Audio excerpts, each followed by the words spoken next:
Terry, who's responsible for the picture in the paper? Uh, Rachel's not here today. She's so mad about it because her and my names were not in the paper. And normally we have our names in there, and that's a really big deal to us. Or, and I did have the guts to come, but Rachel was so mad she decided not to. Uh, anyway, yep, that's exactly right. Hey, our guest today is Pat Razook. It's someone I've known. He just recently wrote a book. He's someone I've known for over 50 years. Uh, he and my dad, very few people know this, in Kacomia put in the wooden nickel in 1976. And then it went on from there, and then Kay had it in the later years. Pat also, in 1989, set me up on a blind date with my wife. And in true Lebanese form, when I told him we were getting married, he said, "Well, don't blame me if it doesn't work out." So, anyway, the guy who is known for probably having the worst case of Lebanese in the United States is Pat, and he's going to come up here and talk to us about everything being half full, right? Not half empty. No, you're set. You got a microphone. I do? I've got a microphone? My Lord. Excuse my French. I've never talked to a group this large since I was teaching sociology at Northern Oklahoma College in Tonkawa in 1968. So, also, Chris mentioned that some of you might have to leave early to go back to work and whatnot. So when those people need to leave, I'll go with you because I may be through. I'm not sure. I was thrilled to see that my cousin Jack Razook is here. I never get to see him. Where is he? Hi, Jack. Remember me? I'm your cousin. Jack and G.A. Razook, another cousin that has passed away that was a dentist here for a lot of years. Jack had been in the pharmacy business forever. And I guess I don't want to say I was the black sheep of the family, but all of our uncles and aunts have moved into northwest Oklahoma from Wichita after they came from Lebanon in 1906 and went through Ellis Island in 1906. Almost all of them were merchants. And I tried my best to stay out of it because I wanted to do something different. And darn if I didn't end up being a merchant in spite of myself. Chris kind of mentioned I had a sporting goods store on Campus Corner in the 70s. And, well, I had these notes written out. And as my sister will attest, as she did most of the editing and typing for my book, she said, "Pat, I can't read your writing." And she'd hand me, I said, "Well, I can't read it either, just make up something." and then she told me the publisher I hired used awful big words. I call them college words. And Janet said, "Pat, this doesn't sound like you." I said, "Well, make up something for that word then, because I don't even know what it means." Anyway, I wanted to thank Chris, first of all, who, like he mentioned, his wife is my niece, his mother-in-law is my sister, and I'm known as, what year did I first come to Idabel? How old were you? I was 10, bro. 'Cause, early 70s. huh? Early 70s. Yeah. Because where my sleeping quarters were in his home in Idabel, you had to go up past where his sister Kim was sleeping and Chris was sleeping, and finally you'd get to a back room that had a bed. And I found out later it was overlooking the ground, and I was hoping it wasn't built to fall off while I was up there. But no, Chris's dad, Bob Norris, I don't know how many of you remember Bob, but what a guy. He taught me, when I got into owned a sporting goods store, Bob taught me more about buying goods and selling goods than anybody. A great great guy, and of course I watched Chris grow up, and I believe I did say that to you, didn't I, Chris? Yeah, yeah. Well, yeah. Well, don't blame me if it doesn't work. But it turns out he and Julie have the same personalities. I finally figured that out. What personality that is, I'm not going to comment on that. You know, Chris, but Julie, same way. So anyway, I kind of mentioned that our family came through Ellis Island in 1906. Jack and I weren't with them because we weren't born yet. My dad was the first of the family born in the United States in 1909 up around Wichita at a place called, what's the name of that town, Jack, where they're from? Cambridge. My sister would know. Cambridge, Kansas. No longer there. That's where most of my relatives landed, and the towns are no longer there. My mother's parents came in a covered wagon from Iowa down through Missouri, and one of the siblings was born on the banks of the Canadian River? Cimarron River. I knew there was a river involved. Couldn't remember which one. You want Janet to do this? Janet, would you edited the book? If I say something wrong, I'm going to catch it after this. I can say that. Now, anyway, they all landed in Wichita, Kansas, because somebody must have told them that's where to go. And all the uncles and aunts, or most of the uncles, headed into northwest Oklahoma, like Jack's dad, my dad, and all of them opened businesses in small towns. Jack's dad was a shoe salesman, clothing, mainly shoes, right? There was shoe stores, grocery stores. My dad had a grocery store. Also, my dad just had a 5th grade education. They kicked him out of school when he was in the 5th grade in Wichita. And his dad, our granddad, put him to work as soon as he was old enough, driving a horse and buggy around Wichita, delivering the big gallons of milk, setting them on the porch and picking up one and taking it back. But none of us know now, because everybody's died. I don't know what my dad did from when he left Wichita, came to Watonga later in the 30s, but what he did between there and Watonga, I don't know. I do know that he and our Uncle Joe Razook at one time were driving 18-wheelers and hauling bananas from El Paso to California or back the other way. I don't know which way you take bananas, but not my deal. But anyway, like I said, my mom's family came down through from Iowa, and they came into Oklahoma around 1910 or so. Is that right? No? 1892. Well, I was only about a century off there or something. 1892, really? Okay, I'll take that. I know it's in my book, but I haven't read my book lately. because she had to provide me with all that information. And anyway, I grew up out mainly in the little town of Canton, Oklahoma. Anybody heard of Canton, Oklahoma? Holy cow. I must tell you that it's no longer there. I think it's down to about 500 people or less, but they do have a casino and 8-man football, which is not a good word for me.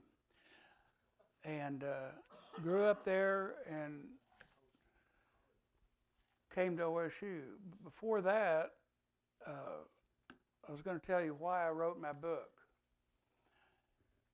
I had a buddy that I went to 2nd grade with in Canton who came to see me, and we still stay in touch. He's the only one alive, I think, besides me from the 2nd grade. But he came to see me after I'd had my 2 heart surgeries in 2011 and brought me a microphone and handed it to me. He said, "Here, I want you to write your book, write a story about you." I said, "Wally, I'm not interested." "Yes, you are, and I'm even going to give you the name of the book." And I won't even tell you what he had come up with. But when I did write the book, I didn't use that. My publisher came up with a name for it. And anyway, I stayed in Canton, got involved in sports because I found out after age 11, my dad had me working in a grocery store. And I didn't like that, and still don't if I had a grocery store. But anyway, I will say this for my dad in his fifth grade education, he could make more money sitting at a coffee shop and a pencil and a napkin than most people could with a college education. And he taught me more work ethics that have stayed with me my entire life than anyone else could ever have done. And I'm thankful for that. But so I got involved in sports and found out my mom wanted me to get involved. She said, if you get involved in sports, your dad won't make you come to the grocery store and work. I said, really? I said, well, how's that going to happen? She said, because I'm going to tell him. Pat is involved in sports, and you don't tell him to come to the store. So that worked out real good, and I enjoyed my high school career. And other than Jack's from Fairview, Oklahoma, and the only team we couldn't beat at all was Fairview. I don't even know why we played them. They were so much bigger than we were. We had 30 guys on one end of the field in a little spot, and they had about 80 on the other end, and we just looked down and thought, this ain't going to be fun. And it wasn't. About 40-0 later, it was no fun. Anyway, after that, 1959, I headed to OSU, and I majored in education rather than be a dentist or a pharmacist or a doctor. I stumbled off into education because I thought I wanted to teach science and coach. And like Randy Murray said, the first guy I met at the junior high where I did my practice teaching, Stillwater Junior High, Mrs. Bernice Parker was a science teacher. I don't know whether anybody goes back that far. Yeah, well, I know these two do because Lonnie was in my class. He still swears he doesn't remember me, but I enjoyed teaching science, and Mrs. Parker introduced me to the two coaches, Kent Gardner, who I dedicated my book to, because he fought prostate cancer for 22 years before he gave up a few years ago. But before that, we had Kent come up here, and Lonnie and Randy and the guys got a bunch of the guys that played on that undefeated. Lonnie was on the undefeated team in 1967, and we were down at what was the name of that school where we dressed at? The old school they're tearing down. Washington. Yeah, Kent and I and Frank Banfield, our coach's dressing area was about as big as this podium, I think. And we were constantly fighting over, hey, I'm trying to put on my socks. Well, get out and do them somewhere else then. I'm trying to put on my shoes. And then we'd go across the street. I think the dog thing's over there now, but that's where we practiced in the dirt. And we had a pretty good idea that these guys were going to be good, and they were. In 1967, they won the state championship, the first one ever. And so after I graduated, I also got my master's degree in counseling because I had my commission in ROTC, Army ROTC, and the wonderful military gave us an extra year to complete our master's if we wanted to.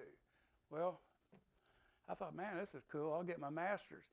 Well, if I'd gone on in the Army, I probably would have missed Vietnam. My timing was not too good there either. But my first job in the Army, I was sent to Fort Sill. I was an artillery officer, and I was training officer candidates. And I was able to use my counseling degree because all these young men knew where they were going after a year.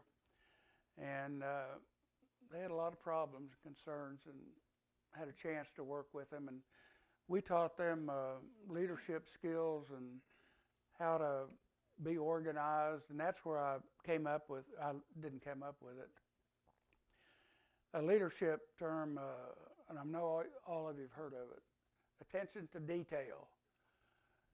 And those kids had to have their foot locker exactly, their underwear, their socks, their shoe, everything had to be in a certain place, rolled up, had to have their clothes hanging on a hanger, 2 fingers apart, everything was in certain orders.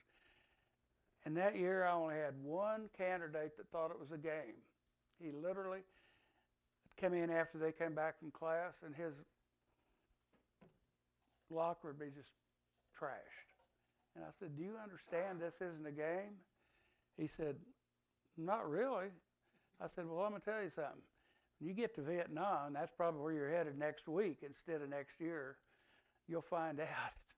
You better be organized." So that was a really fun year. And the next spring, I got it was in 67, 66. I got my orders to go to Vietnam. Well, I thought I was bulletproof. They won't send me. I'm doing such a good job here. Found out our government didn't care what kind of job you were doing. If your number come up, you're gone. So I got to Vietnam, and I was assigned to an artillery battalion of 105 towed howitzers. I don't know, that may not mean anything to a lot of people, but they were towed so we could move from location to location, take our howitzers with us, and support different infantry units like the Big Red One that was famous in World War II in Korea. We supported the Big Red One, the 25th Infantry Division, and I felt sorry for this 199th Light Brigade from Fort Riley, Kansas, was flown in, and we provided artillery support for them. And they were so poorly trained, as everybody was for guerrilla warfare. They had lost more men in the first 2 months they were there, I think, than any unit in Vietnam. They were just getting, they had no training at all to speak of, as most of us didn't. And I was a forward observer my first 6 months, and the forward observer is one of the lucky guys that in World War II had about 7 minutes lifespan. Well, they told me that, and I said, "Well, I think I'll try to be something else." I wasn't. But over there, it was a lot different. Jungle warfare, it was awful to say the least. I couldn't see from myself to this gentleman right here half the time. And the first mission I was on, we got ambushed by some Viet Cong that were in a trench. And the young Afro-American kid next to me, a private, I looked over and realized he'd been shot right through the head.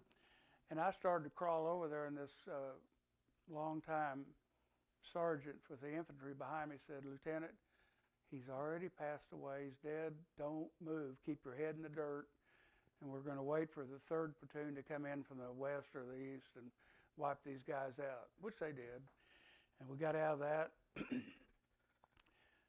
We had some more interesting battles, but the next big one was Operation Attleboro. And if you've ever read a book about Vietnam, it was one of the big ones out on the Cambodian border west. We were stationed about 15 miles northwest of Saigon, but we would travel the other 20 or 25 miles to the border.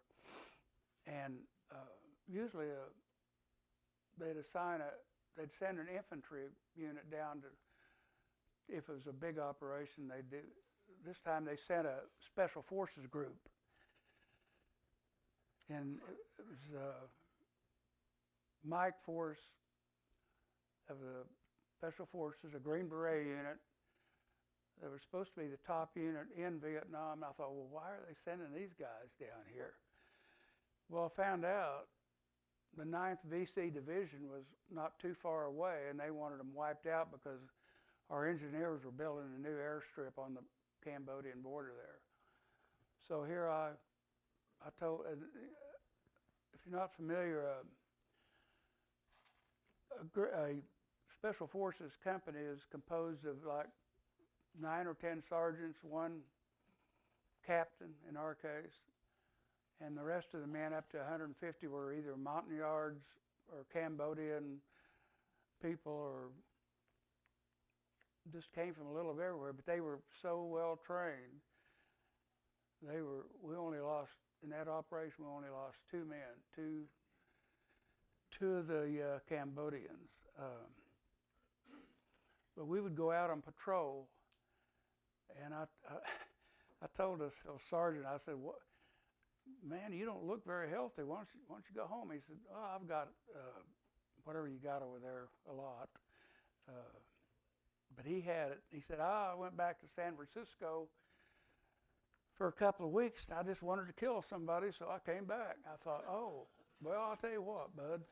You take care of me, and I'll be indebted to you the rest of my life." He said, "Don't worry, Lieutenant. You just do what we tell you. Take your lieutenant bars off. You're just one of us." They gave me a camouflage outfit to wear, and so off we go. And I guess it was the second day we were out there, we found a bunch of freshly dug foxholes. And they said, "Well, here's where we're going to stay for a while." I said, "Why?" "Well, they dug them. They're going to come back." I said, "Oh, good, wonderful." What do you want me and Sergeant Edwards, my assistant, to do?" He said, "Get in a foxhole. Keep your head down." About 20 minutes later, we heard a lot of gunfire. "You can come out now. They're dead."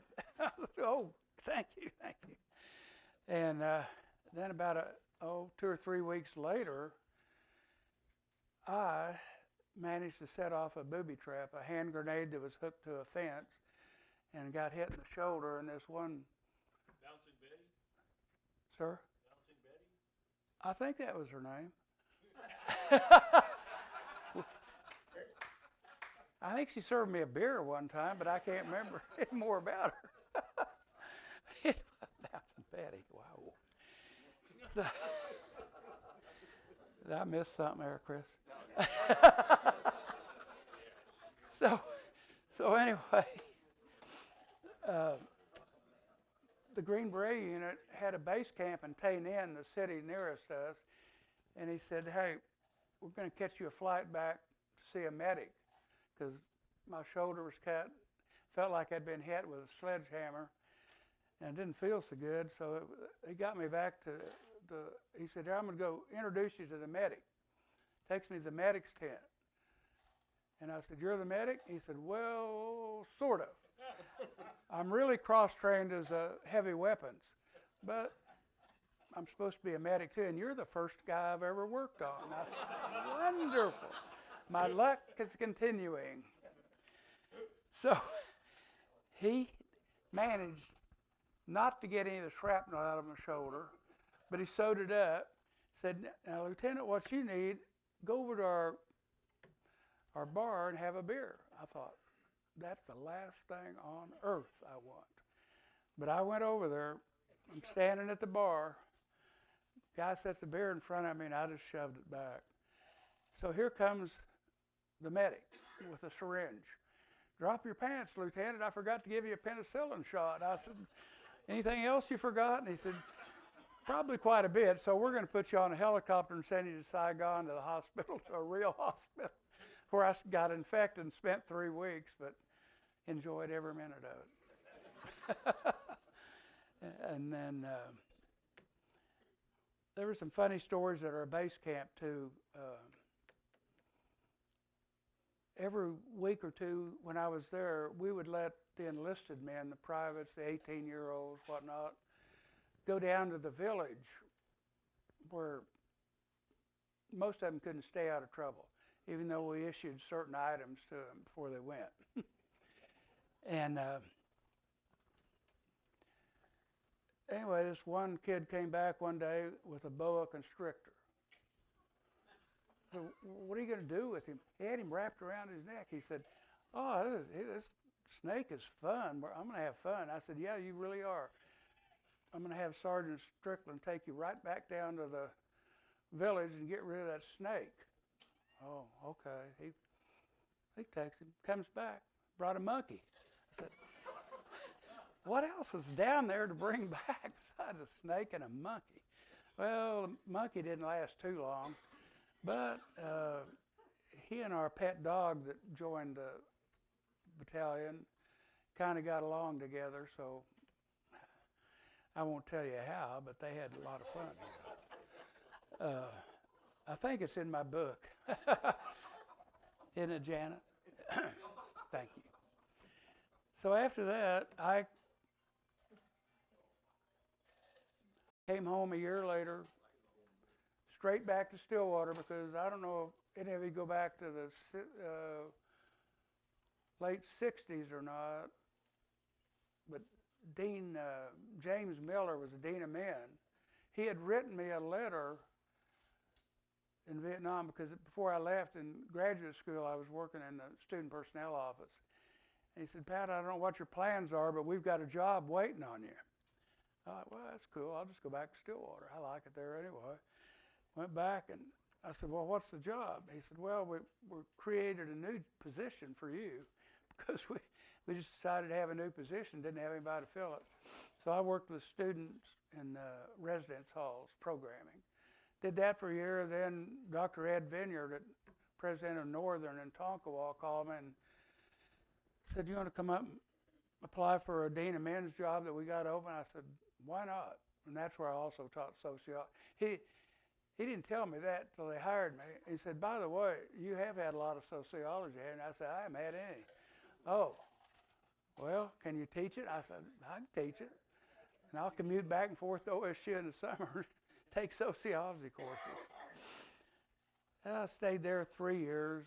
The pay was just above what they were paying us in the military, $7,000 a year.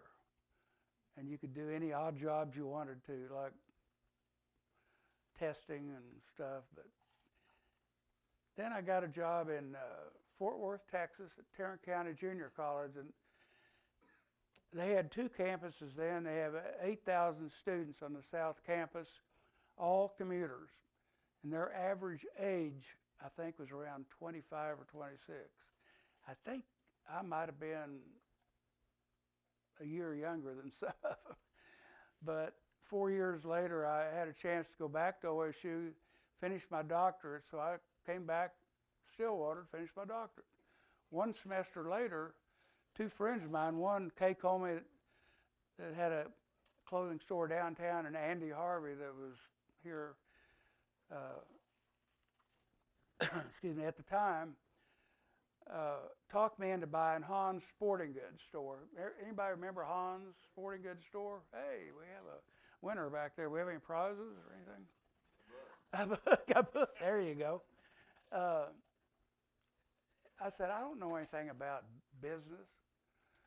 Oh, well, this is really a good deal. Mr. Hahn had died the previous year on a trip with Chet Bryan, the baseball coach, to Colorado, and I talked to Mrs. Hahn, and she agreed to sell me the store. And then I had to come up with some money. I found out you can't buy a store without money. It was real disheartening at the time. I went down and met Bob McCormick, and I'm sure a lot of you know Bob McCormick or know who he was the president of Stillwater National Bank. And Bob loaned me $78,000 to buy the store. I'm not even sure if I had any collateral. I don't think it was important back in those days, I guess. Anyway, it worked out fine, and 4 or 5 years later, I'd quadrupled the $78,000 in sales the first year at over $550,000, along with Chris's dad, Bob Norris. He was wanting to put a sporting goods store in Idabel, so I helped him with that, but Bob helped me immensely in learning how to buy and sell merchandise, because the salesman then would take advantage of you, believe me. We had one old salesman that had played football at A&M back in the 40s named Charles Shaw. Excuse me, wasn't related to you, was it? I hope not. Well, he said, now, are you going to be a team dealer? And I said, I don't think so. I just want to be a retail dealer. Oh, no, you got to be a team dealer. Oh, okay, all right. Well, about 3 weeks later, a truck comes up, opened the back door of the store there on Campus Corner. This guy said, hey, I got a bunch of boxes out here for you. I said, really? Well, set them inside. Told one of the guys that worked, I said, open up, see what we got. I told him I wanted 4 dozen of athletic supporters. He sent in the order and sent me 144 dozen of athletics. Hey, I couldn't find enough teams in the state of Oklahoma to sell that many teams. So I just boxed them up and sent them back and said, salesman's error. But we had a lot of fun in the store. And a group of us, and then we included Bob Norris, we realized we couldn't compete with large sporting goods stores because we didn't have any clout to buy goods. So we formed a buyers group, or we called it something. Anyway, we had guys from Kingfisher, Frederick, Guyman, Edmund, and myself. And we'd go to market, and together one of us would take turns, and Bob, of course, went. And we'd take turns buying whatever, like baseballs or softballs. And then the other guys would come to that store and pick them up. Well, the first year we did it, I volunteered to buy the softballs. Didn't think anything about it. A semi 18-wheeler pulled up a few weeks later. Oh, here we go again. I said, well, I don't know why you're driving such a big truck, but could you just set them inside? He said, son, I got a whole truckload of softballs. I said, oh. So I called Kay Comey, who was next door in the Wooden Nickel, and he had all that storage space up above, and we kind of shared it. So we put our out-of-season goods up there, and in season we could keep downstairs. But I told those guys, I said, you better get here and pick up your share of softballs and pay me, or I'll sell them myself. But Do you want to take questions for? Huh? You want to take a couple of questions? A couple of questions? Yeah. If it's not from Randy or Lonnie, oh well. Tell us the name of your book. You never told us the name of the book. It's for sale. We got it here. Oh, the name of the book. Oh yes, of course, the name. What is the name of this thing? Purple Heart, Orange Pride. My journey through war, business, education, and that's about it.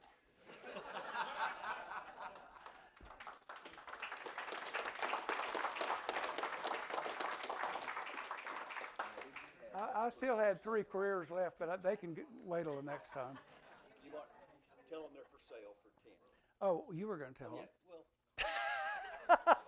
That way I don't look like a salesman. Oh yeah, I don't. Anyway, we did bring books for sale for $10 a piece, cash if you would like. I did bring plenty of tens to make change. So anyway, he will if you. Yes. For an extra 5. Nah, he Extra 5. Yeah.